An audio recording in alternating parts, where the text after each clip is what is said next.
So welcome back to the BNI podcast. It's been a while since we had one of these, but we're going to start rolling with a few coming up shortly. But today on our comeback podcast, we have Lorie Hough, an independent travel advisor with Northstar Travel. Lorie, welcome to the podcast.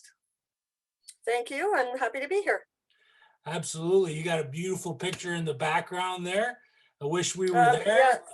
Yeah, look so too. I call them Bert and Ernie. Bert and Ernie. We took that photo. We were probably about that far from them. We took them. We were on safari in South Africa. Wow, beautiful. I'm looking forward to hearing some of these travel stories from you today. But we're going to start off with some BNI questions. So how does your BNI story begin, and how long have you been in BNI? So I'm going into my 5th year in BNI, and it started when I became a travel agent and one of the inside agents. So within travel, we have what are known as outside agents or independent contractors, and then people who work in the actual brick and mortar offices. So I actually work out of my house, which is what I wanted to do the whole time. One of the brick and mortar agents that worked in the same agency was moving to Ottawa, and she was going to have to give up her seat in the chapter, and she invited me out to a meeting because she thought I might be a good fit for the particular chapter, and so I was lucky enough to take over the seat from her. Nice. That was nice of her to invite you out, and 5 years later, you're still going strong. I am. Nice. So 5 years, so you have a lot of experience with BNI. What's the one piece of advice you'd give anybody looking to join BNI? I think people need to understand that once you become a member, there's effort involved in being successful within your chapter and within the organization. So it's not like other networking groups where as long as you pay your dues and show up once in a while, you retain the seat. There is an expectation that you give a lot to the chapter, that you give a lot to the other members, and in return, then again, because of the concept of giver's gain, you will get back what you put into it. Nice. That's some good piece of advice. And you mentioned the giver's gain mentality there, which is kind of what BNI is based on. And I agree with you 100%. It's like anything that you do, if you sit on your hands, you're not going to get much out of it. But if you participate and, give to members, they're going to reciprocate and give back to you. So what would you say is your favorite BNI success story? So I've been lucky enough to be in a chapter that has an event planner, and she and I have created kind of a synergy. So she likes to book destination weddings, and then I am there to help her with the travel pieces of that. So my most recent success story is that she and I are currently working on a destination wedding for June of 2022, and we have 33 people booked. Wow. That's amazing. That's like what we call a power team. It is. We're a little power team of 2. Nice. I'm sure you can add on to that power team and make it a huge power team. But yeah, those are the types of relationships that you can cultivate within BNI that become very successful, right? I'm sure, she gets a lot out of your relationship as you do as well. And it goes 2 ways, right? Right. That's an amazing success story.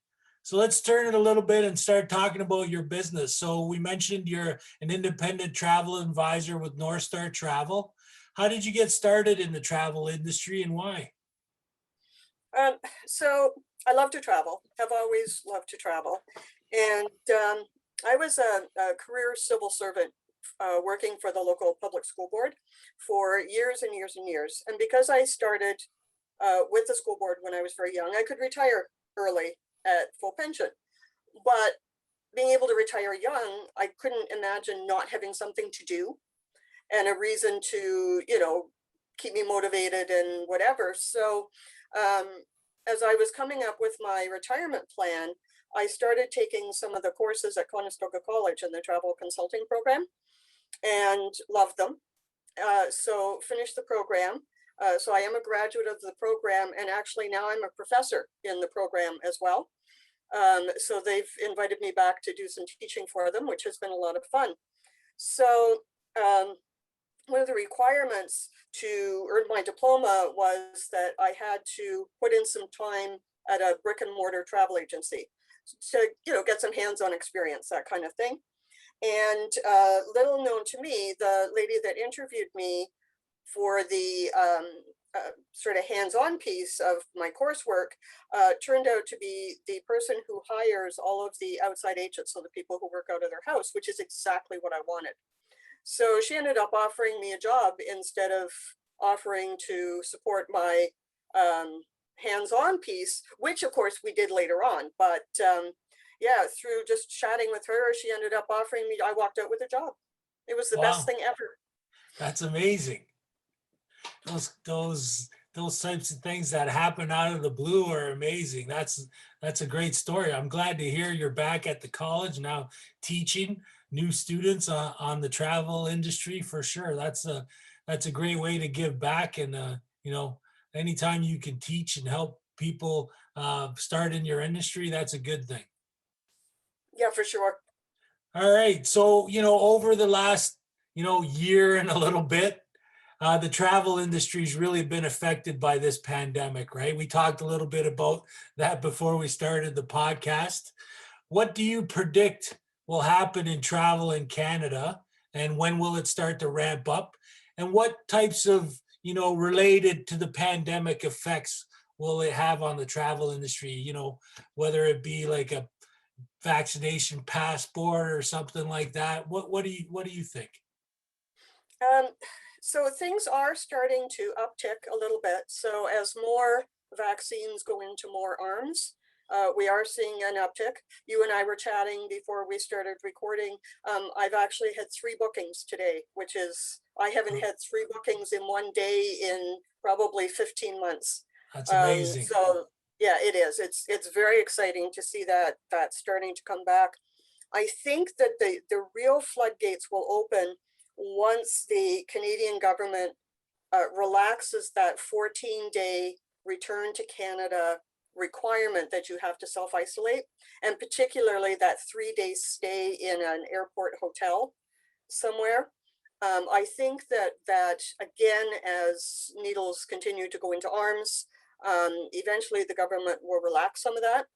And then I think that's what's holding people back right now is that stringent requirement, which I understand why that's been put into place. It makes sense. It just doesn't help the travel industry, and it doesn't help restore the confidence of people who are wanting to travel. And you mentioned vaccine passports. I think that that's very definitely going to be a thing. I know that the Trudeau government has already said that they are going to fall in line with the rest of the G7 countries, where that will be a requirement.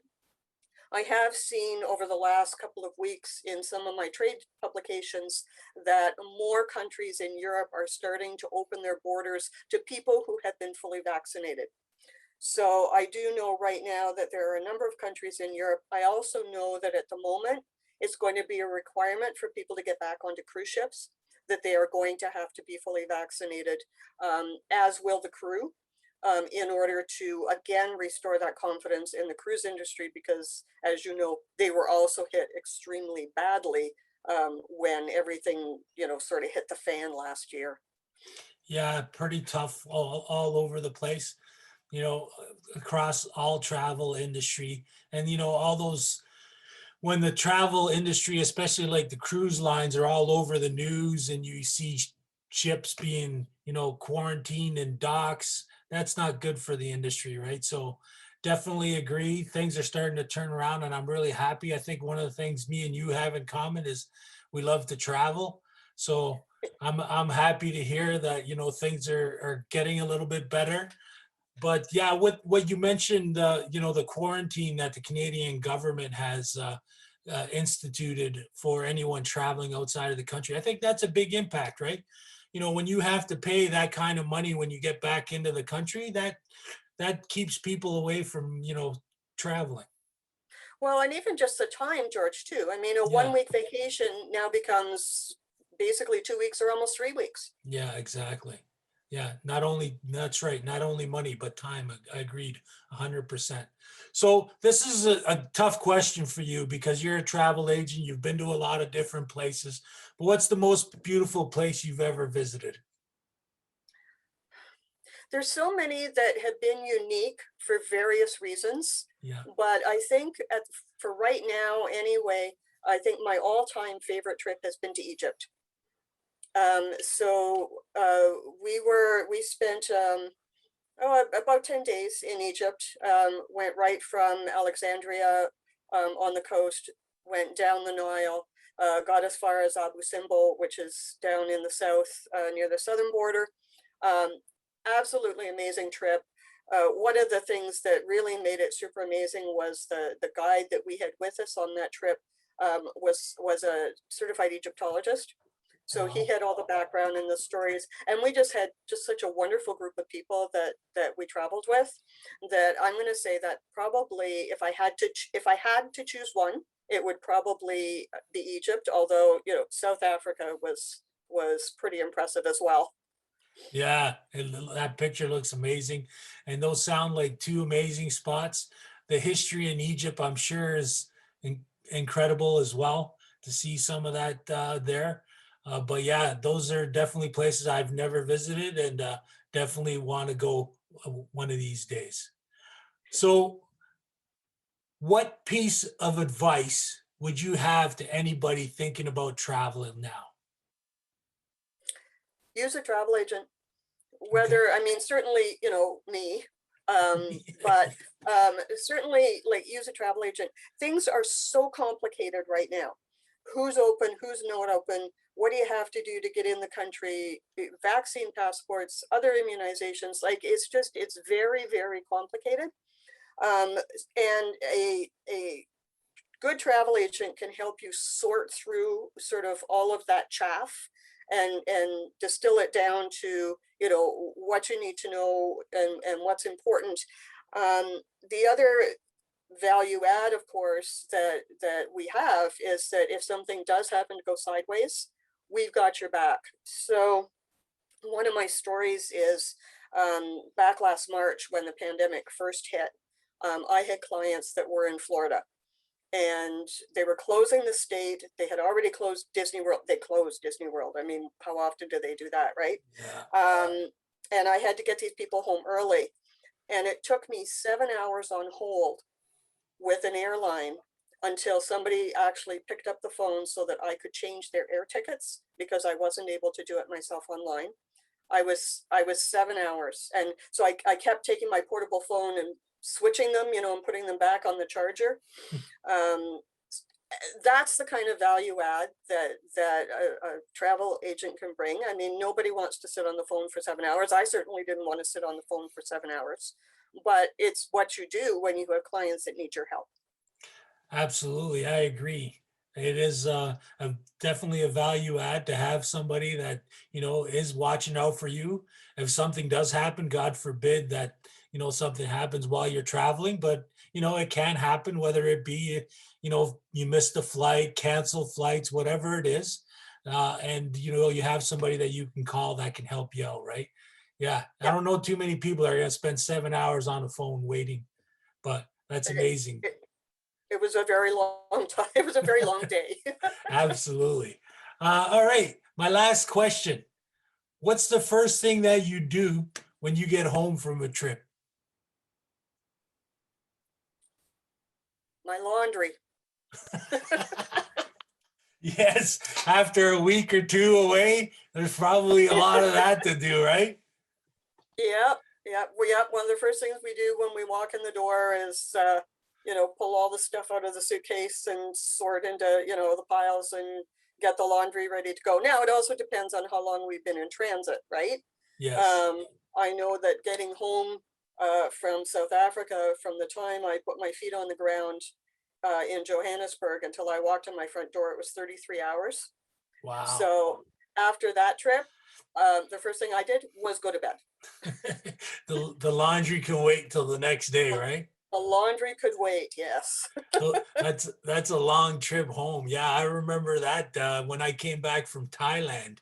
It was I think 29 hours before, I got in the house, which was crazy.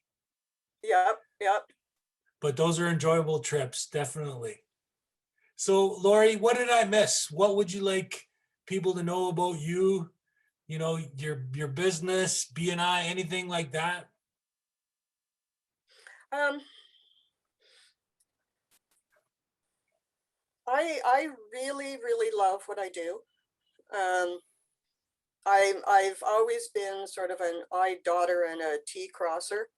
And being a travel agent, those are some of the skills that you really need in order to make sure that your client's trips are going to run like a Swiss watch. I had a client come back and they were so happy and because they said everything just ran like a Swiss watch. I mean, they were going to take a ferry in Greece and I had their tickets in English and in Greek so that depending on who they showed these to at the ferry, you know, so they should be able to get some help. Like it's the little things, right? Yeah. That can really make or break somebody's trip.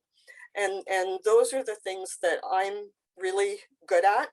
And those are the pieces that I find the most rewarding is to have somebody come back from that trip and say, you know what, we just had the best time and didn't have to worry about a thing.